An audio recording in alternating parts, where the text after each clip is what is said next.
Pellegrini souligne dans son livre The Development of Play qu'il existe une recherche abondante qui démontre que le jeu et les apprentissages scolaires ne sont pas incompatibles.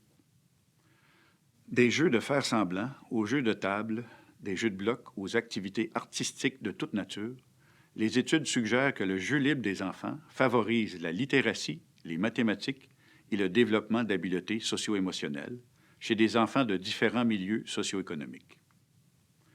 Le jeu fournit le contexte dans lequel les enfants peuvent pratiquer de nouvelles habiletés et fonctionner à la limite de leurs capacités en développement, pour assumer de nouveaux rôles sociaux, essayer de nouvelles tâches et résoudre des problèmes complexes qu'ils ne pourraient ou ne voudraient pas faire dans un autre contexte. Ce contexte de jeu est défini comme des activités de jeu libres ou guidées, qui comprennent celles initiées par l'adulte, celles facilitées par l'ordinateur, mais qui gardent les qualités essentielles du jeu, soit qu'elles sont centrées sur l'enfant et ses besoins, et que ce dernier peut participer en fonction de ses intérêts et de son rythme d'apprentissage. Les adultes, dans ce contexte, jouent un rôle unique pour guider subtilement les enfants en créant des expériences d'apprentissage flexibles qui favorisent l'autonomie et le contrôle du processus. Dans ce contexte, l'adulte peut être un partenaire de jeu ou simplement un observateur curieux qui pose des questions et fait des suggestions pour aider les enfants quand ils éprouvent des difficultés dans une tâche. Dans les diverses étapes de leur développement, les enfants dans ces activités de jeu commencent à apprendre les bases des mathématiques, telles que compter, l'addition, les soustractions, les volumes et les aires. La compréhension informelle de ces notions peut servir de fondement pour construire les notions de mathématiques formelles plus tard. Une étude importante de Ginsberg et collaborateurs a quantifié la fréquence des activités en lien avec les mathématiques chez des enfants de 4 et 5 ans dans des périodes de jeux libres en garderie. Durant ces périodes, les enfants participaient à une variété d'activités, incluant des jeux symboliques, des jeux avec des objets. Indépendamment des classes sociales des enfants, 3 catégories d'activités mathématiques étaient largement répandues. Le jeu lié aux modèles et aux formes, soit l'exploration des formes spatiales, des jeux en lien avec la magnitude, des comparaisons, et finalement, des jeux d'énumération. Dans une série d'études, il a été démontré que les enfants utilisent le jeu pour différencier les ambiguïtés qu'ils découvrent dans leur environnement et de vérifier leurs hypothèses naissantes sur comment le monde fonctionne. Dans ces études, on fournit à des enfants des jouets qui ont des modes de fonctionnement ambigus et rares.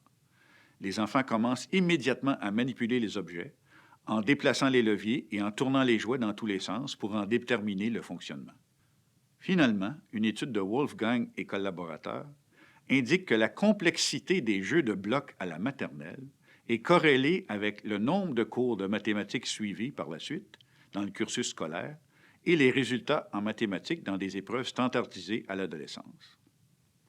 Dans cette étude, les auteurs ont contrôlé le niveau de QI et le sexe dans leur analyse statistique. Et ils ont démontré que la complexité des jeux de blocs expliquait quand même une portion significative de la variance de la performance en mathématiques chez les adolescents. Donc, ceci suggère que les jeux de blocs complexes pourraient permettre aux enfants de pratiquer les rudiments des connaissances en mathématiques. Les activités de jeu libre favorisent le développement du langage et de la littératie, et ceci est particulièrement vrai dans les jeux de rôle qui impliquent que les enfants doivent partager leurs pensées avec leurs partenaires de jeu sur l'histoire et comment ils voient le rôle de chacun. Par exemple, un enfant de 4 ans qui veut jouer à la fée des princesses doit communiquer son idée à ses partenaires de jeu, négocier les rôles et décrire comment les objets pourraient être utilisés, comment la boîte de carton sera le château et l'ourson en peluche sera le prince. Les enfants doivent ensuite synthétiser leurs idées dans un déroulement logique. Le jeu symbolique ou de rôle favorise l'émergence d'une variété de styles de communication dans ces jeux.